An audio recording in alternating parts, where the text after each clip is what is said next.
Mhm. So as I was just discussing, the purpose of today, because we've finished everything, is for you to turn in your last two labs, and I'm here to answer whatever questions you have. Anything you want help with, any homework you're working on, whatever.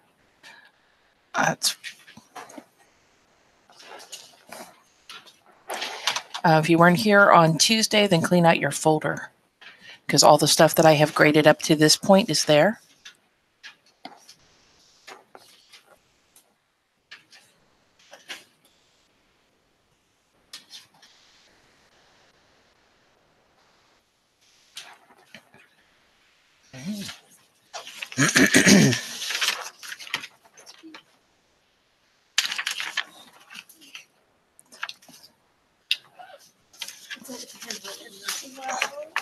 Sleepers are not my thing. Thank you.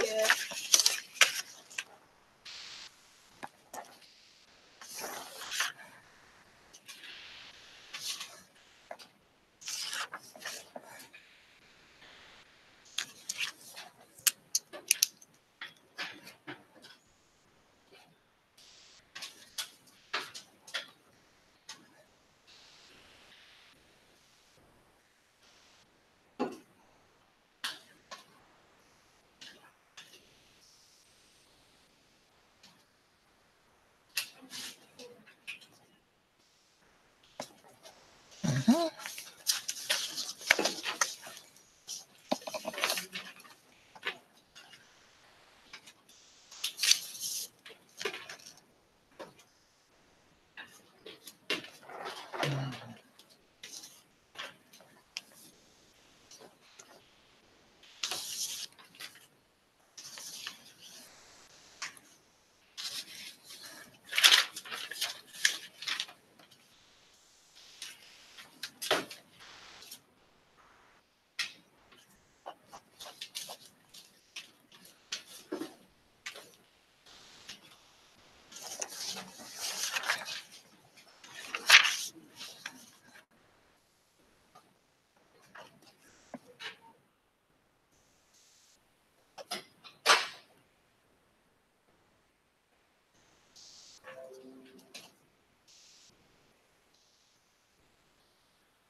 Kristen, what I was telling people is, again, people are just turning in the last two labs. And if there's anything you need help with, you're working on homework or anything at all, I'm here to answer questions. Just turning in the two labs. And again, I'm here to answer whatever questions you have on whatever assignment you're working on.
I am. I'm there till 5. Sorry. Mhm. Take a picture. Bring it to your office. Oh, that's fine.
Are they two different labs? And don't staple them together, right? But make sure your name's on all of them.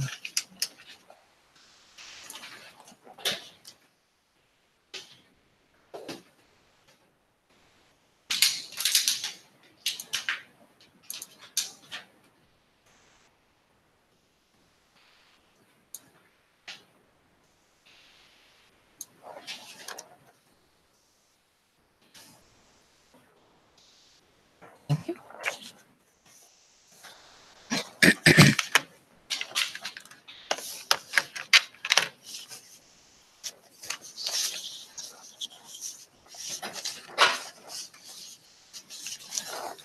Yes, ma'am.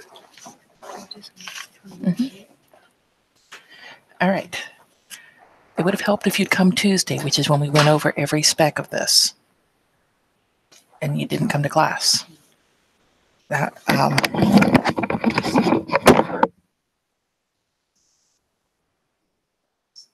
So, Samuel, are you ready to have a look at this? If you both want to come up, then because it's something you can do, and it's not that hard, but you need to sit down and focus on it. Thank you. You're welcome. Good luck. Thank you.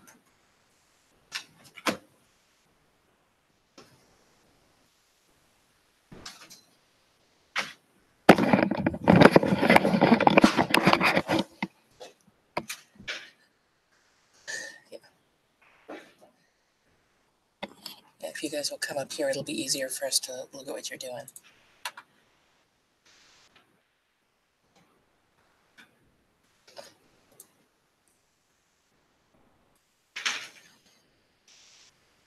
All right. The reason I held a workshop on this topic is that it is almost impossible to get it out of the textbook. Because honestly, the way that they explain it in the textbook doesn't help you out. So I had a workshop here so that you could try it and figure out where your bearings were. So give me just a second. I'm going to copy the page so that we can go back over it.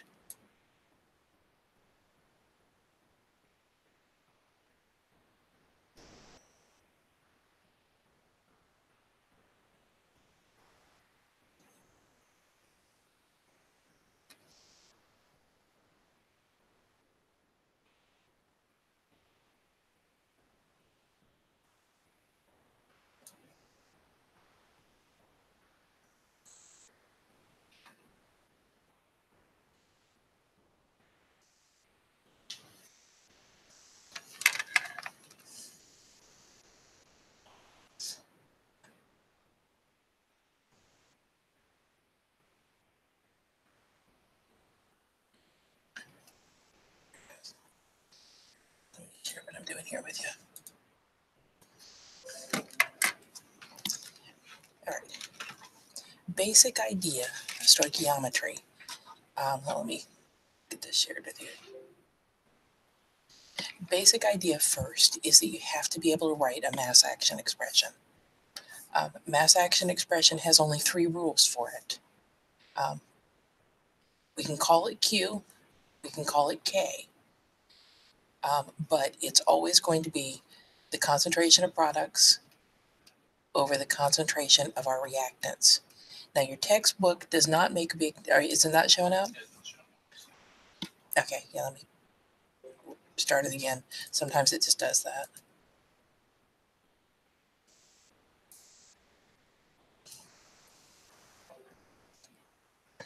Okay. So, and I would, make some notes to myself, not necessarily on this, because you're going to see it on your final, and so you need to make sure that you're, sort of keeping track with that. Yeah, probably a good plan.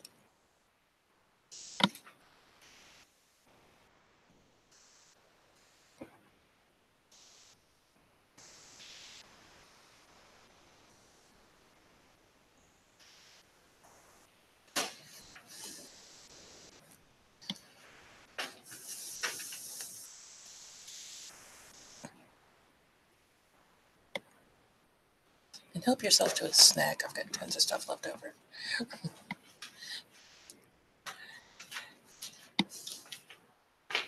All right, ready? Now here's the thing that the book doesn't really emphasize, but that you need to be paying attention to.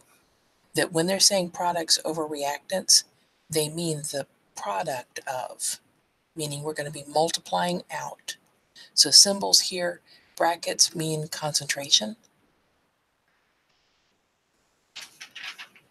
specifically in the units of molarity. Now, if you had a reaction that was all gases, then you could use pressures.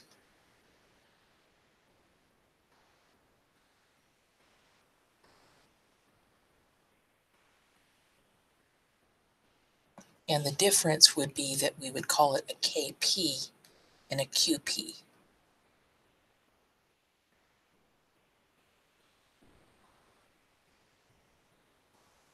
So the presumption is that if they don't put a subscript on it, that it really is the one based on concentrations. So if they don't put a subscript, they usually mean concentration.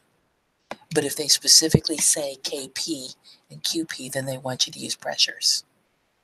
And the pressures would have to be in atmospheres.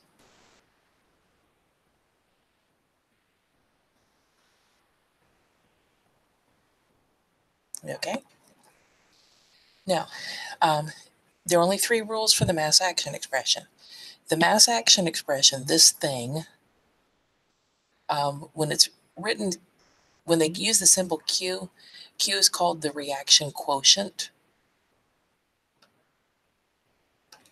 This is called the equilibrium constant.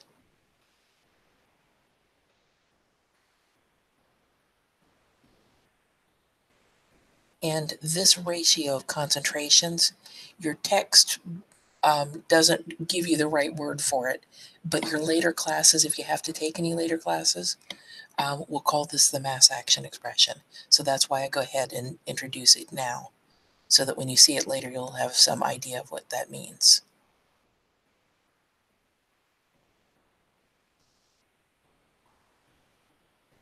Okay so far? Now, the mass action expression lets us figure out what direction the reaction is going to go in. That at equilibrium specifically, Q is equal to K,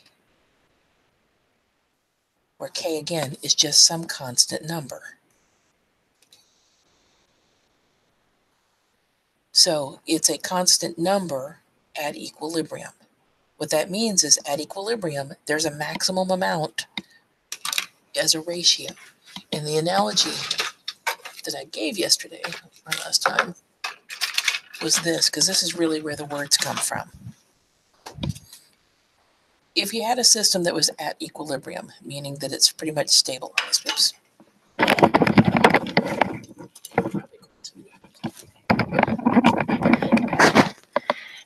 You have a system that's at equilibrium.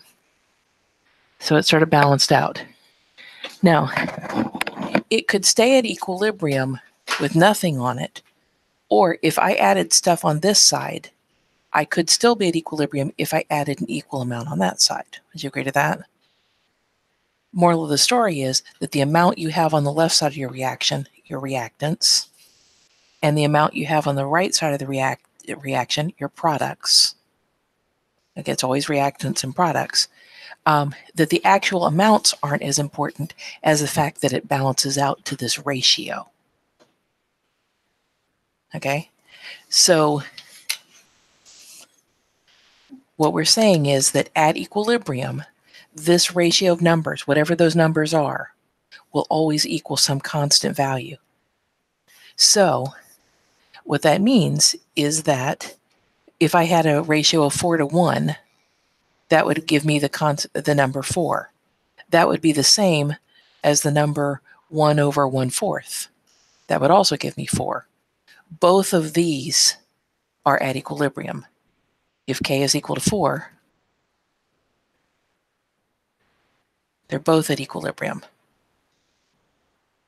Because the requirement about equilibrium is that this ratio is equal to the same constant number. All we're doing, V, is if you're turning stuff in or if we're asking questions, and they had some questions about the equilibrium stuff. Yeah, so today is just about, they had questions about the equilibrium lab, so we're working on that. But if you're just turning stuff in, you're welcome to do that and add it to my stack. Thank you very much. Don't forget to clean out your folder if you didn't last time. Oh, thank you. Don't think I'll see it. I know. Good. Good. All right, let's add it to my stack and make sure you have everything out of your folder. I think we're out of staples. Yeah. I have like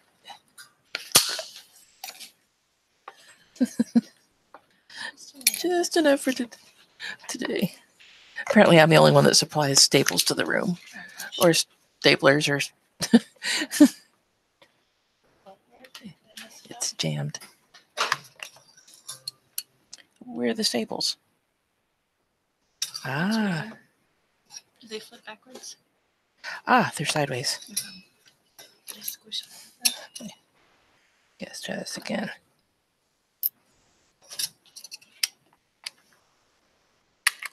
All right, now try it. Perfect. Thank you. Thank you for everything. You're welcome. Have a good holiday. All right. Oh, it's right there. So if you cleaned it out on Tuesday, you have everything I had. All right. So at equilibrium, we're not saying that the numbers are always going to be the same here and here, but whatever the numbers are, they're going to be the same ratio. All right. So that's why we care about Q and K. K is a constant. This is in a table somewhere, meaning that you can look up the equilibrium constants for reactions on reference tables. And so it's less important that you try to figure out what K is than be able to use it. You can look it up, and we'll talk about things that affect it. The only things that affect K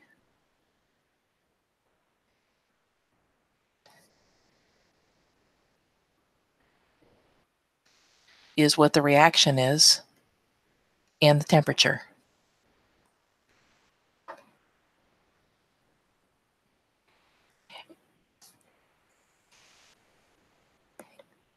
And what K really means is product efficiency.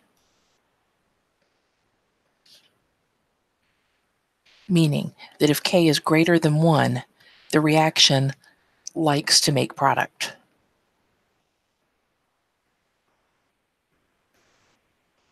We say that it is product favored.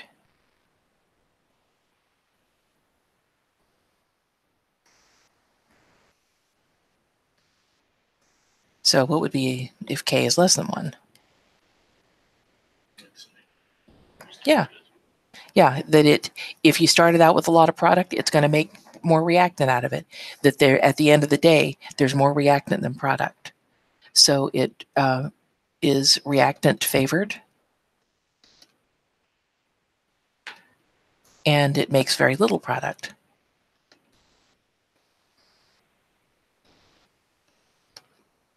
And if K is equal to 1, it means that you have no great preference for that reaction.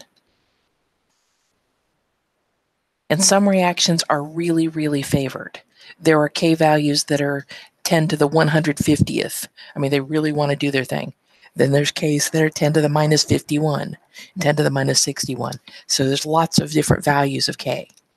But they're never negative numbers. They're always some number relative to 1. So when we get around to our mass action expression, we're looking at anything that's a product, anything that's a reactant, and we're going to be looking at the product of, meaning we're going to, capital Pi means product of, means you're going to multiply.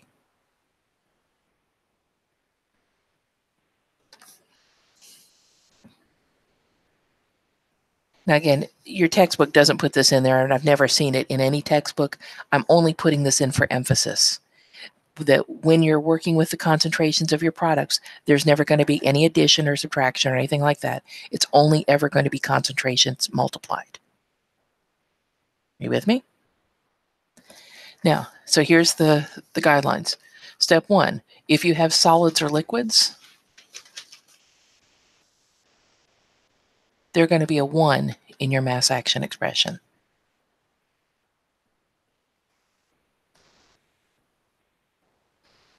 And that's because their concentrations don't change.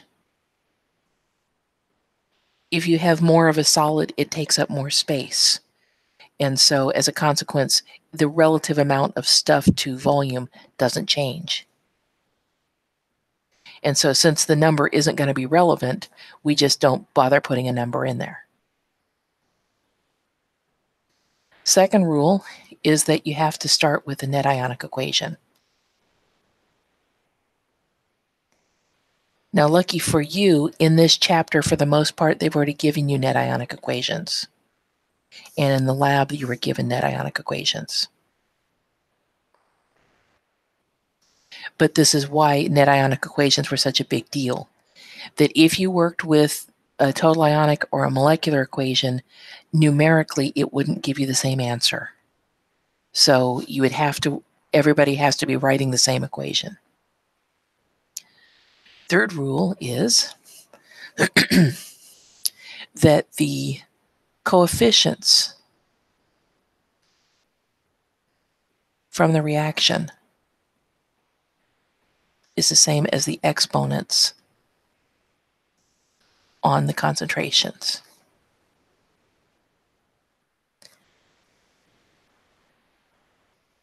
So let's go ahead and figure out what our mass action expression is for our lab reactions, following those 3 rules.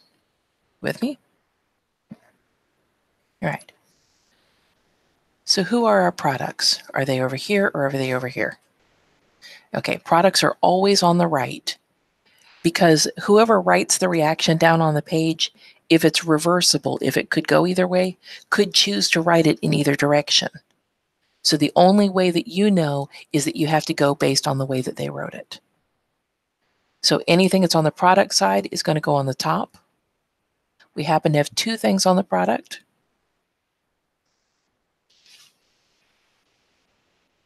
And what are the 2 things that are products? Ammonium ion, and chloride ion. But keep a lookout for the solids. We have only 1 thing on the reactant side, but because it's a solid, we can't put anything in for it. So we put in a placeholder 1. Does that make sense? So why is that? Because solids and liquids are always 1s. Exactly. So look out for that if you have any. We don't have any in the next one. So what would our Q look like for the next one? Who's our product?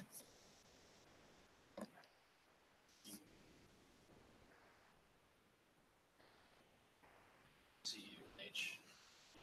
Yeah, it's that whole thing.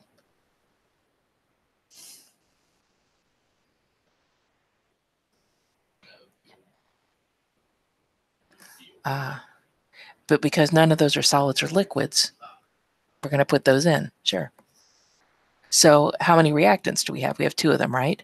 So we're going to have 2 terms. One of them is copper ion. What's the other one? And the ammonia. And this is where this rule comes in. Coefficients are going to become exponents on the concentration. So we had a coefficient of 1 is implied. Coefficient of 4 is unusual, so we need to make sure that we show him.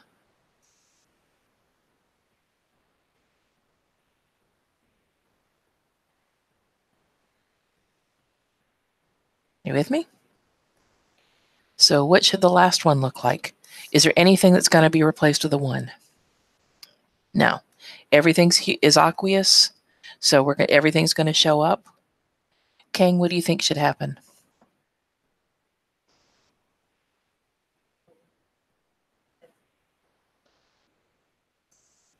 Sure. And what should happen in the denominator? Yeah, both of them. And what exponent should they be raised to? Both to the 1. And so we don't bother writing the 1's in, but we have to write anything else. Now, the reason that we care about the mass action expression, because at first students sort of look at this and think, well, big deal. But the reason that we care is that these are the only things that can affect how much product we're going to get at the end of the day.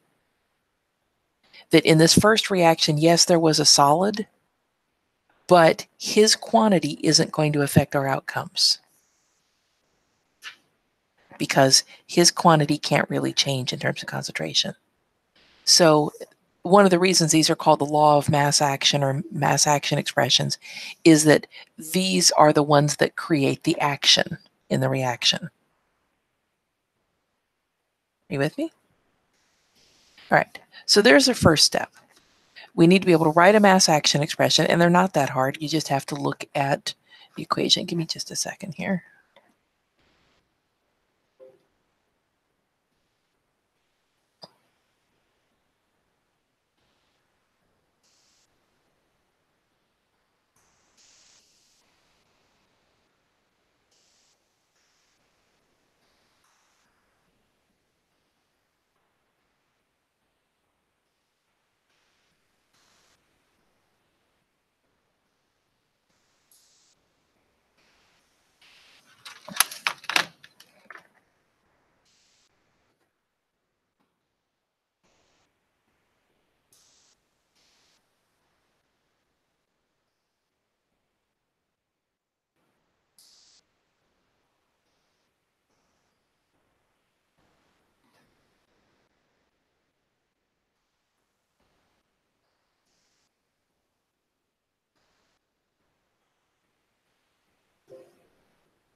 Wrong thing.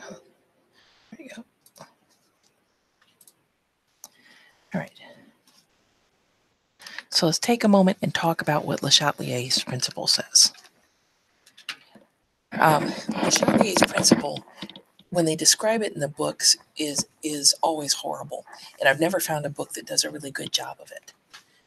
And so I gave you this awful quote just so you can look at that and realize how completely incomprehensible it is, when the idea is actually really simple. Le Chatelier's principle, by the way, does not just apply to chemistry.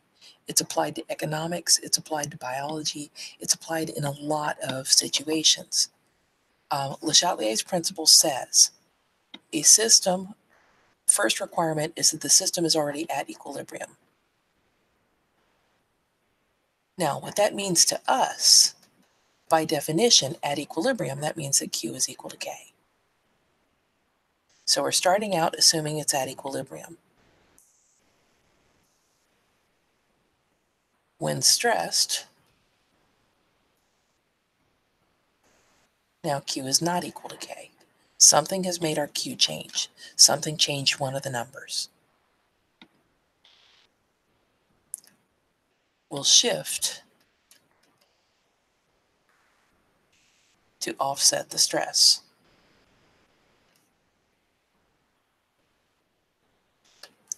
What that means is if Q is less than K, it's going to shift right. And here's your mnemonic, the way to remember it. See how it's open on the right side of the inequality? That's what direction it's going to go. Of course, that means if Q is greater than K, what should it do? It should shift left. So what that means is that depending on how much stuff we dump into the system, the reaction's either going to go forward or reverse, depending on what it needs to do, because it needs to get back to equilibrium. What if Q is still equal to K?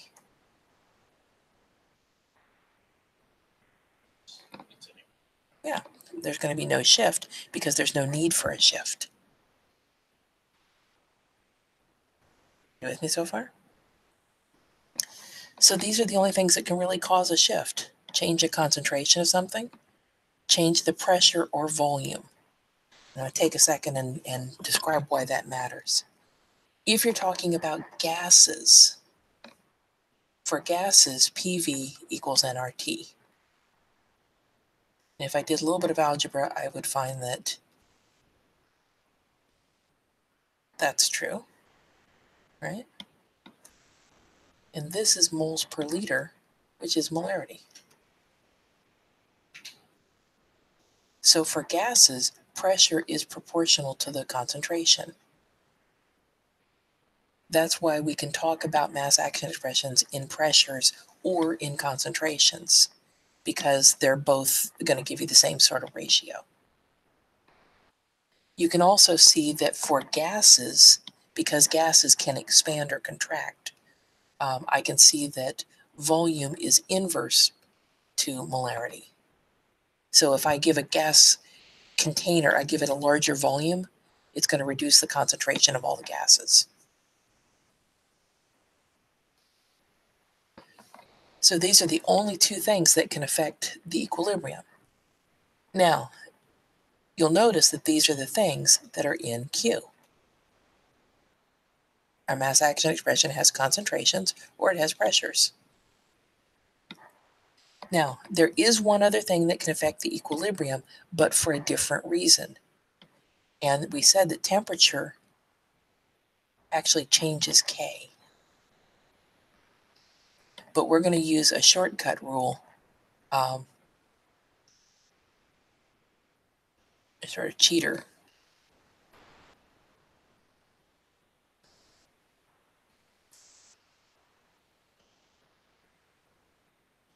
Let's just use Le Chatelier's principle anyway to predict shifts. But I just wanted you to recognize that temperature is not actually in the mass action expression. And the reason that it has an effect is it actually changes your K. But we're going to use a little cheater rule that will let us predict what's going to happen either way. Okay? Now, big picture. If I want to see what's going to cause a shift, first thing I have to do is write my mass action expression. We're going to call it a Q. So the difference between Q and K is Q is the mass action expression at any time in the reaction.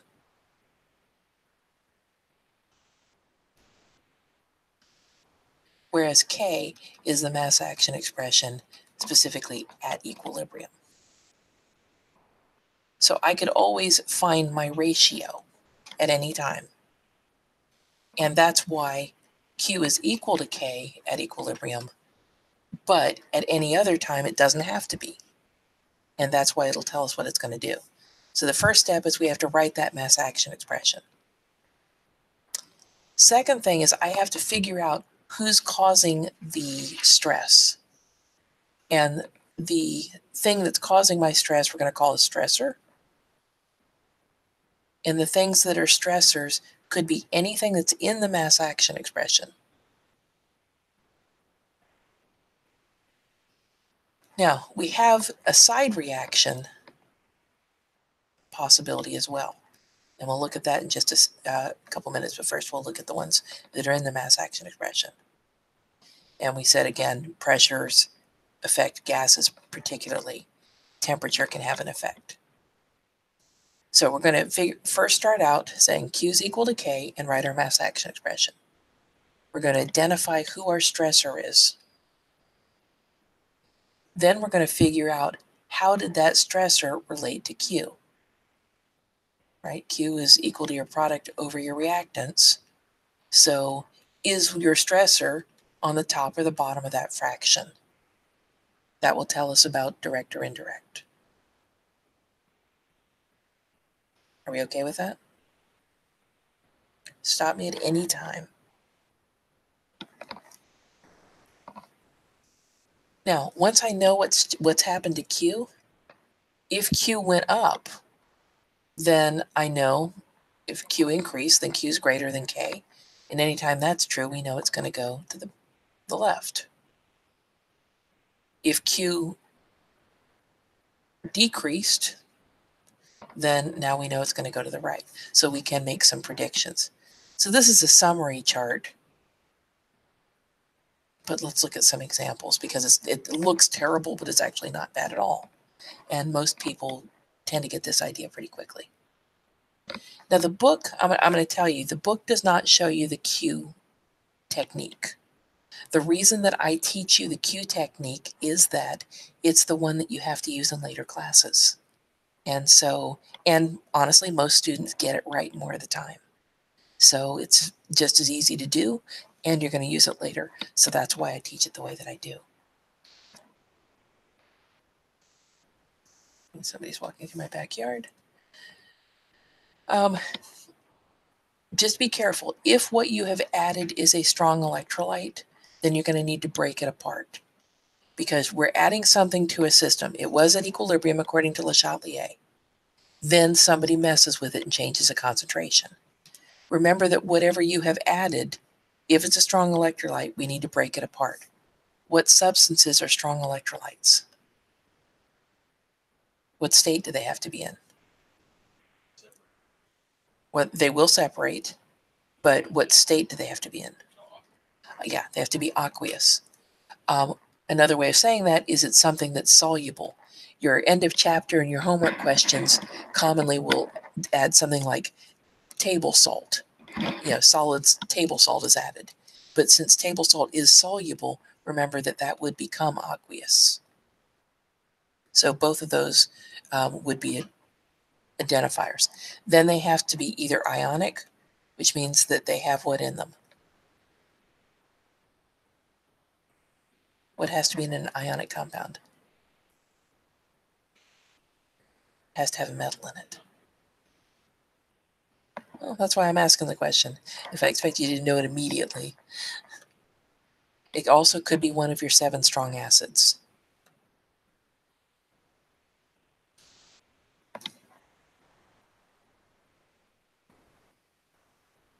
So if it is a strong electrolyte, the very first step you have to do is to break it apart.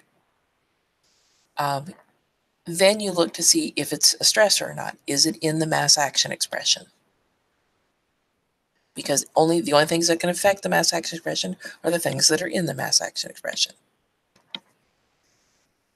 If what you added is not in the mass action expression, then we look to see if there could be a reaction with something in the mass action expression. And these are the only kinds of reactions that you're going to look for. If you have a cation that's been added, cations try to precipitate anions in the mass action expression. How will I know if it can do it? How do I know whether something's going to be a precipitate?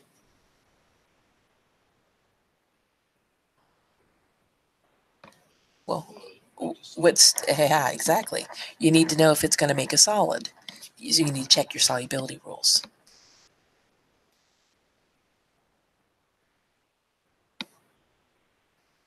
Any added anions are going to try to precipitate cations that are in the mass action expression. And again, check your solubility rules to know if that's going to happen. Any added hydrogen, acid, or hydronium is going to try to react any bases. The only bases I expect you to recognize just right off the top of your head would be hydroxide ion or ammonia. And vice versa. If I added hydroxide ion or ammonia, it's going to try to react acids in the mass action expression. Because we only care about the things that are in the mass action expression because they're the only stressors.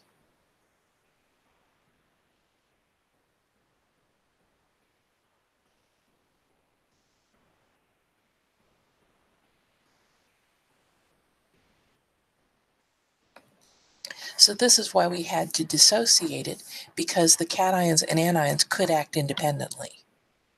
And so we need to decide who is actually involved. So let's look at the first 3 examples here in your notes. first off here, we're going to write our mass action expression. For this equation, what should our mass action expression look like? Who goes on top in the mass action expression? Exactly, except he's a solid, so he's a 1 times the hydrogen ion raised to the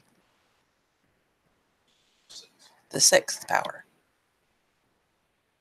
And who shows up in the reactant side?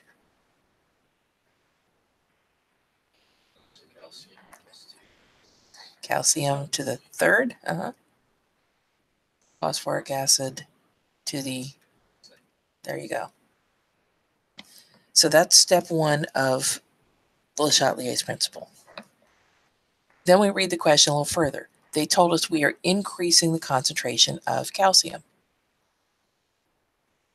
They told us that. How does calcium relate to Q? Is it directly across or is it inverse? Yeah, calcium's down here. It's in an opposite position. So if calcium goes up, what happens to Q? He goes down because they are in opposite positions. Q is on top of his side, calcium's on the bottom. Now, according to Le Chatelier, initially this was equal to Q. Q is equal to K. That at equilibrium, Q is equal to K. We've just decreased our Q. So Q is now less than he used to be.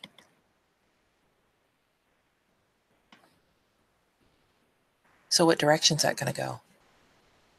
He's going to go to the right. And if I were watching that reaction, what I would observe is that I would get more solid out of it because that's the substance that's on the right side. Right? Because if it shifts to the right, it means I'm making more of what's on the right side.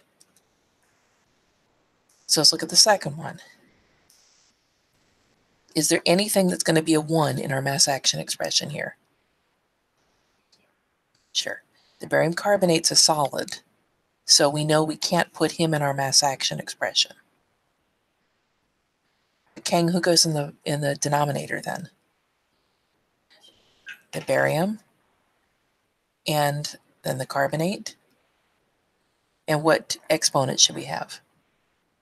Just 1. Now, according to Le Chatelier, originally this is equal to K. It's at equilibrium.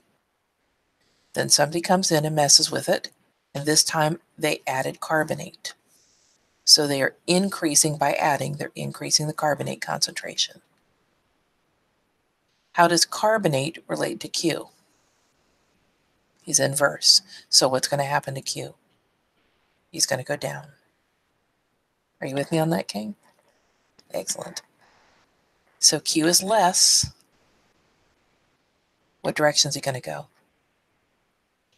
He's going to go to the right. And what we will see again this time is that you're going to see more solid.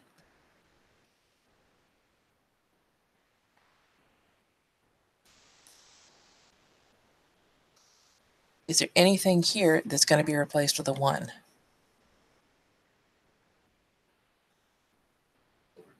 The silver chloride. So in this one, our mass action expression is going to be 1 over silver ion and chloride ion. And it's at equilibrium. And this time they tell us that we have removed silver chloride. What's going to happen to the concentration of silver chloride?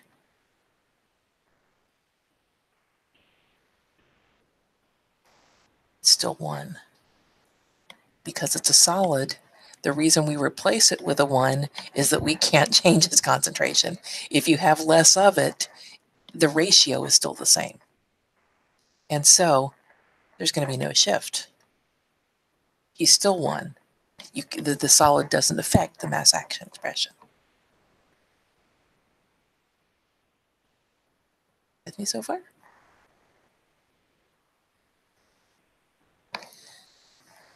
Now, let's go back to your lab for a second here. You with me?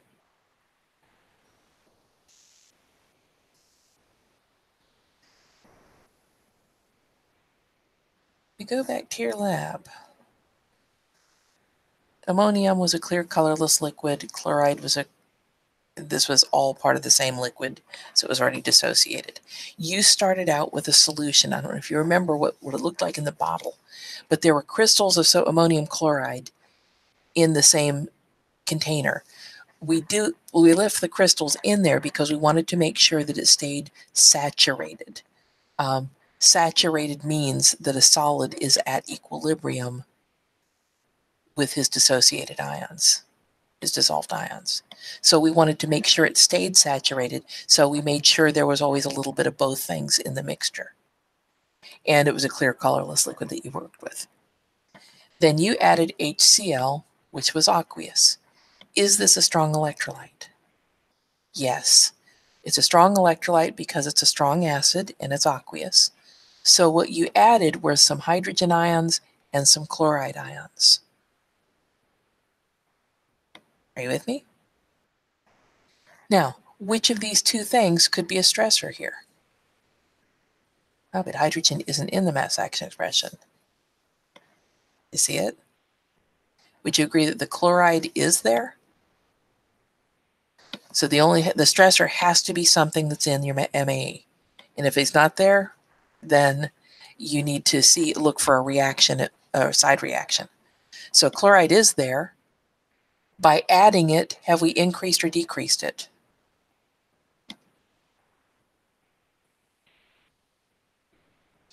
Sure. Well, you increase the chloride, right? And how does chloride relate to Q? He's directly across. So if that goes up, so does Q. So this is the stressor and there's his impact. Now Q is now greater than he used to be. What direction is it going to go? It's going to shift to the left. And what substance is on the left of that equation? Ammonium chloride, which is a solid. And what did you observe? In your lab, white crystals formed.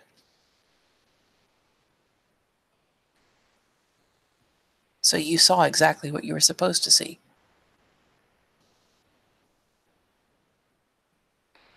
And absolutely, it follows Le Chatelier's principle. I'm going to come back to the heat one in just a second.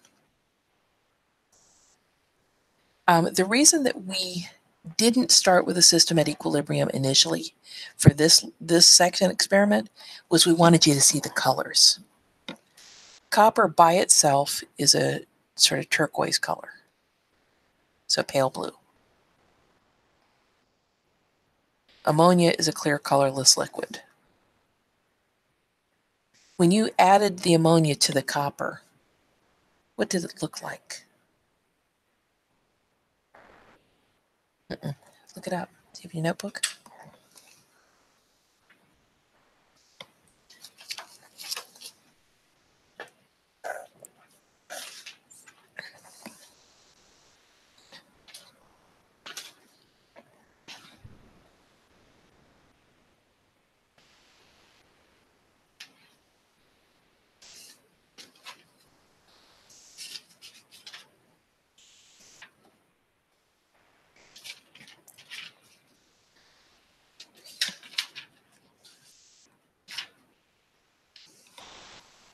It's the 7th lab, if it helps.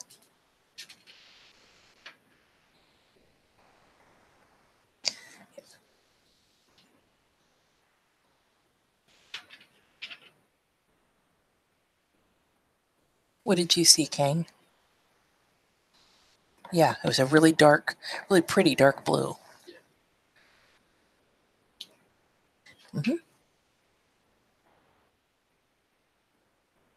So there's your dark color.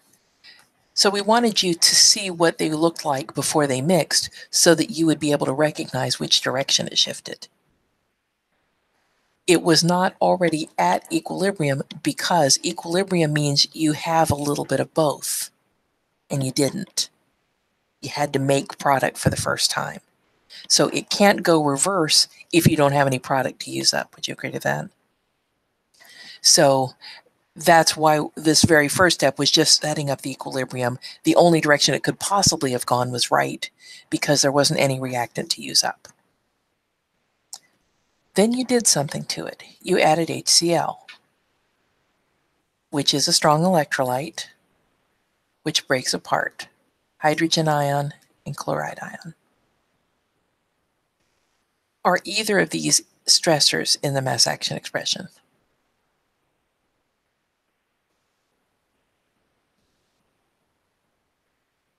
Is hydrogen ion in the mass action expression? No. Is chloride ion in the mass action expression? No. So if they're not in the mass action expression, then we have to look for side reactions. And here's sort of the analogy. You're having a cookout and you have your grill out, and on one side of the grill you have uncooked hamburger, and the other one you have plated hamburgers. Somebody lets the dog out. Is the dog part of your meal? No. So he's not in the mass action expression because he's not part of the process. However, if the dog eats the hamburger, would you agree he's going to have an effect? Is he going to be adding to the hamburgers, or is he going to be removing from the hamburgers? He's taken away. So anytime you have something that could react, it's going to remove it by side reaction. So chloride, being an anion, should try to precipitate cations. But if I check my solubility rules, I find that chloride can only make solids with lead, silver, or mercury. And so chloride has no ability to do anything here.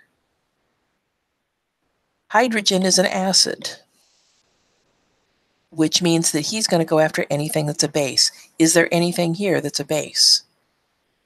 The ammonia. This is a base. And so our stressor is that we're reducing the concentration of ammonia by reacting it. So we have this side reaction. This dog comes out and eats up the ammonia. You don't want it back. It's gone.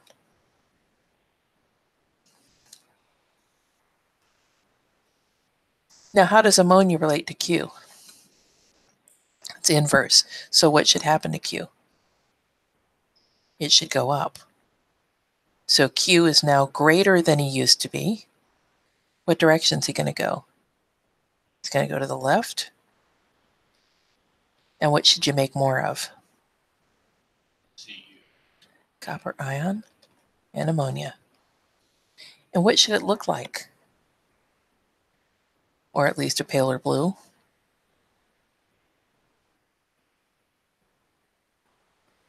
And that's exactly what you saw.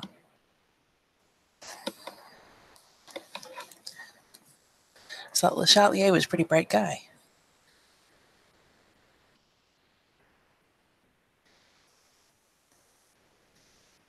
Now, in this next one, again, you did not have an equilibrium to start with because we wanted you to see the colors. Iron is sort of an amber color. The thiocyanate solution was a clear colorless liquid. And when you added those two together, what did it look like? Yeah, very dark red. So if this is amber, which is the stoplight color, yellow light, dark red, clear colorless liquid. So we wanted you to see what the colors looked like so that you'd be able to verify what happened. Now, we added a solution of KSCN and a solution of iron 3 chloride. Is this a strong electrolyte? What does it have to be a strong electrolyte? Or have a metal in it? So yes. So since there's a metal at the beginning, in both of these are both strong electrolytes. So we got potassium ions and thiocyanate ions. We've got iron 3, and we've got chloride ions. So in the first one, are either of these two things stressors? Yeah, the thiocyanate. And because we're adding it, what should happen to the concentration of thiocyanate?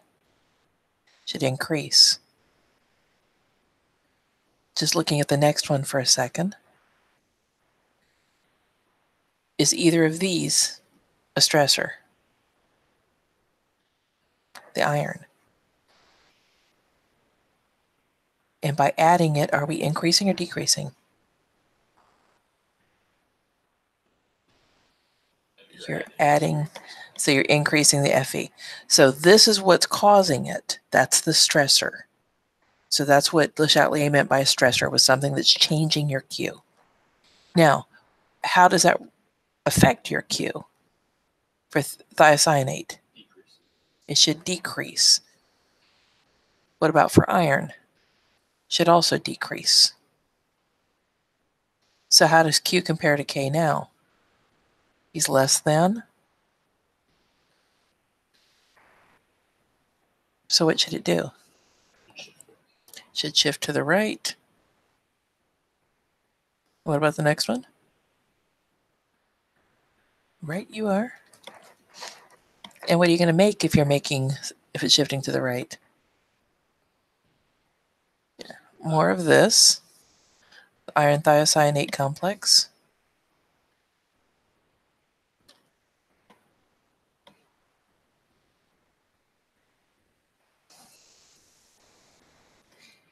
And what should it have looked like? Should it have gotten darker or lighter? It should have gotten darker. Now, what you observed may or may not have matched, and I wanted you to experience that. This is why you did a control, because the colors are hard to interpret. So that's why we're just saying, was it a darker shade or lighter shade? You should have seen it get darker in both cases. But, put in whatever you actually observed. Because that is what you observed. You have to go with that. So when you're doing your post-lab questions here, this, we have one more to go back to. What we're going to do is we're going to figure out where heat is in this equation, because heat will cause a shift. And our cheater rule is going to let us figure out what's going to happen. And this time we're going to go with what we observed and see if we can figure out what it made more of. When you heated that very first one, what happened to it? To the color issues? I'm sorry? Yes, what happened to the color? No, just what happened to the container, the system in general. When you heated it, what did you observe?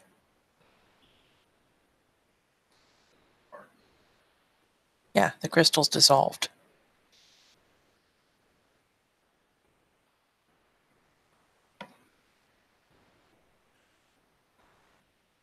So based on that, what did you make more of? Stuff on the left or stuff on the right? Yeah, you had the ions that were dissolved now.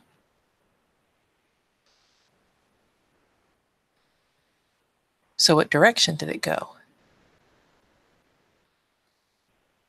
You made more of this. To the right? Your other left. All right, so it went to the right. And if that's the case, what had to be true about Q and K?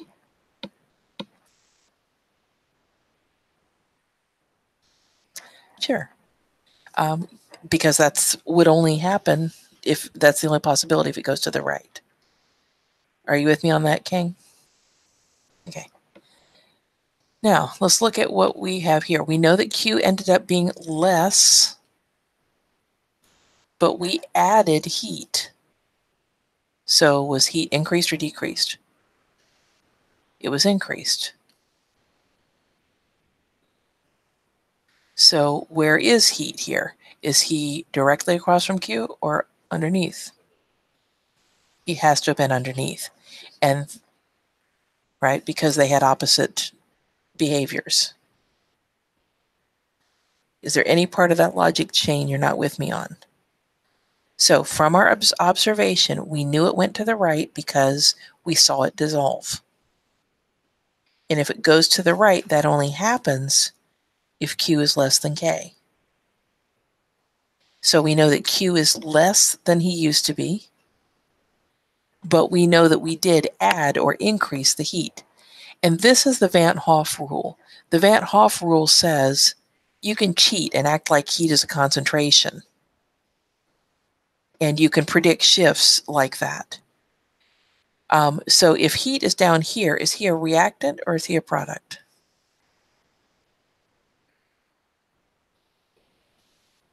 Or where is he? Is he on the left side? He's a reactant because he's, in the denominator. So heat has to have been over here.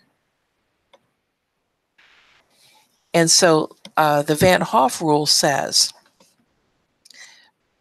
that we can cheat and we can add heat into our mass action expressions and predict shifts like everything else. We just have to be careful with it. If it's an endothermic reaction, then we know that heat's going to be on the bottom. If it were an exothermic reaction, then heat would be on the top, and we could predict our shifts based on that.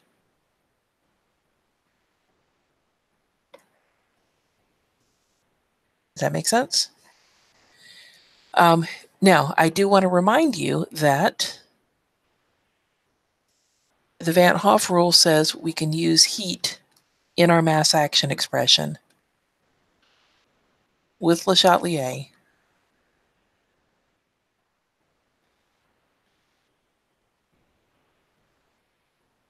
to predict shifts.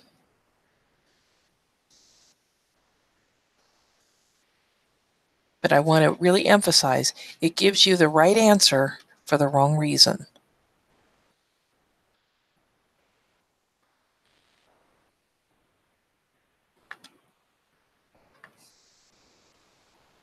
So it's a cheater rule, but it's actually for the wrong reason. The reason that it shifts is that Q was constant this time. The K changes. This equation we use in Chem 2046. You're not going to use it here. But what I'm trying to show you by giving you this equation is that K depends on the temperature. And so you actually have changed the K and not the Q. So Q, if all you do is change the temperature, Q this time is fixed, but K changes. And K, for an endothermic reaction, increases if we increase the temperature. So we can predict the shifts using Le Chatelier's principle using that little cheat. But the reality is it's not really because Q changed, it's because the K changed. And for endothermic reactions, they become more efficient. They like to make more product at high temperatures. Now, an example that I gave in class was that if you're talking about something like a frozen pizza, it says on the container that you should cook it at 200 degrees for 20 minutes. And pretty much everybody's tried to put it in a 400-degree oven. And what you get is a pizza that's frozen on the inside and burned on the outside. That it turns out that cooking that pizza turns out to be an exothermic reaction. So adding the heat made it go faster, but it didn't give you the product you wanted. So the first part of chapter 16 talks about how fast a reaction goes. The second part says, did you get any usable product? And a reaction that is endothermic likes to increase the temperature, but a reaction that's exothermic becomes less efficient at making usable product.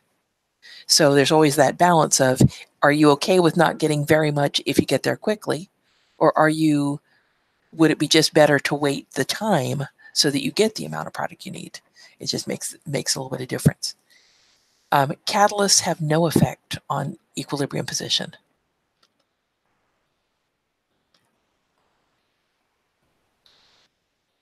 meaning the amount of stuff that you're going to get.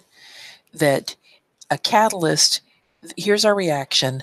We start out with reactants. It has to climb over this activation energy hill to make product. All reactions have a certain amount of energy that they need just to take place. If I add a catalyst in, the whole function of a catalyst is to drop that energy requirement. Now, interestingly enough, if I go over the hill from this direction, it's lower. So my forward reaction is going to be faster. But it's also a lower hill if I go in the reverse direction. And so there would be no effect because they're both reduced. And so catalysts have no effect on equilibrium at all. So if we go back to the lab stuff, there is one more example I want to work that doesn't show up in your lab. And that's about what to do with gases. If I have nitrogen and hydrogen, and I want to make ammonia,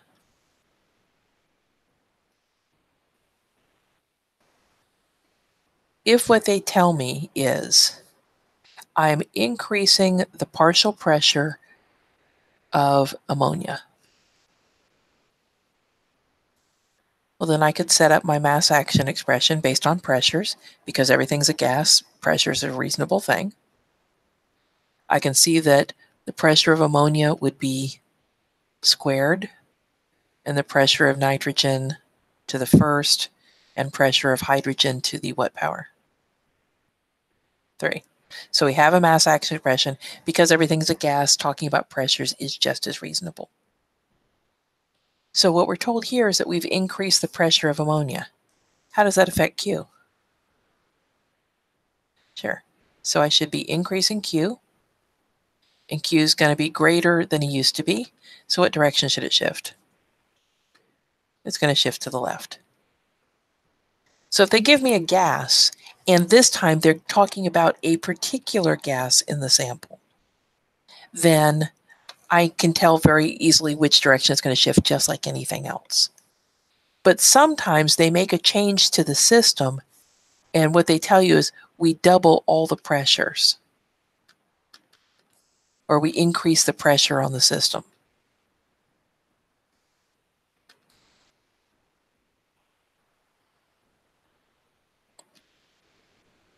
So maybe they have a container and they're compressing it, making it smaller.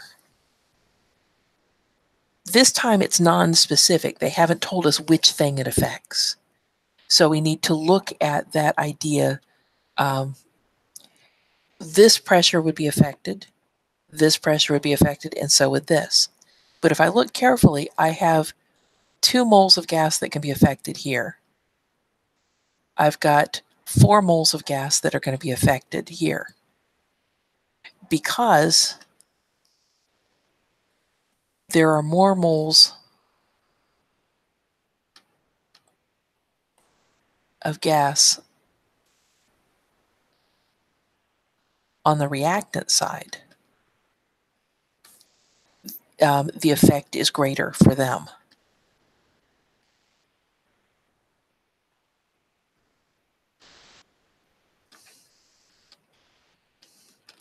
So I could just look at this as, since I have more moles of reactant, then my outcome is that my reactant has gone up comparatively.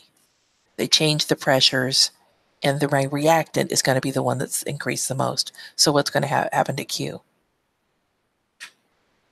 Sure, it's going to decrease. So I've increased my reactant, it's going to decrease my Q. Q is less than, and this time it's going to go to the right. So if it's a non-specific change, then it's always going to be based on more moles, the side that has more moles of gas. What if the moles of gas were the same on both sides?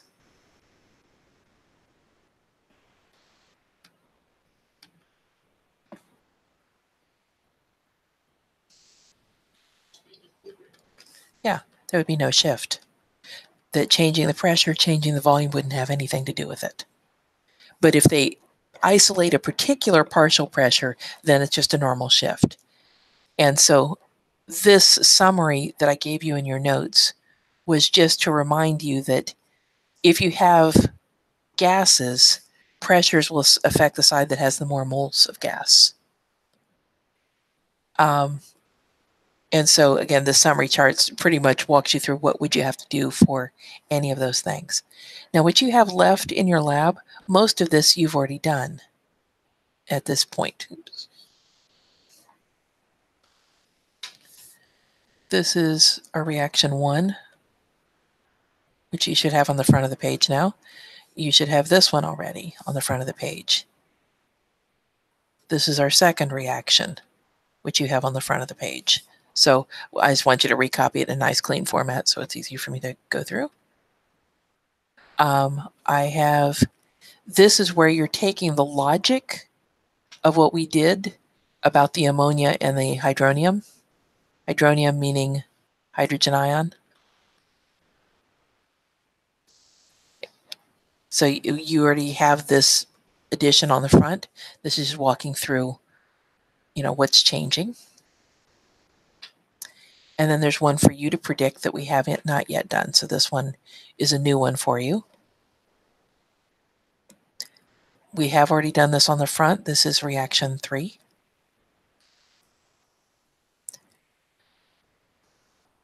And I'm going to give you a little bit of a start on this one because you should be able to finish this one yourself. We're talking about a saturated solution of calcium chloride. In equation 1, you have an example of a saturated solution. In a saturated solution, a solid is at equilibrium with his ions. So the solid breaks apart to make his aqueous ions. So we want you to write a similar or analogous reaction. This time our substance is calcium chloride. So what's the formula for calcium chloride?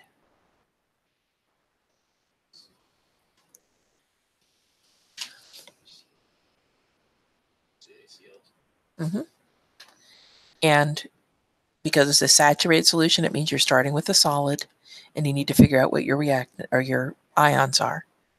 Now they told you this time that this reaction was exothermic. What's that mean about heat? Where is it? Okay, so it's on the left side or the right side? So they want you to include the heat, just like we did when we talked about the other one. And so they want you to do this. They want you to write a mass action expression for your new equation. And they want you to predict that last shift. Bearing in mind that what we're adding is aqueous calcium chloride. Or I'm sorry. Let me revise that. What we're adding this time is sodium chloride. Is sodium chloride soluble? I'll give you a hint, it's table salt. Does it dissolve? Yes. So sodium chloride being soluble means that it is aqueous. So that should help you to predict what's going to happen there. So some of this, most of this we've already done. There's 4 questions that you haven't already done. And have at it. Are we okay with it? All righty.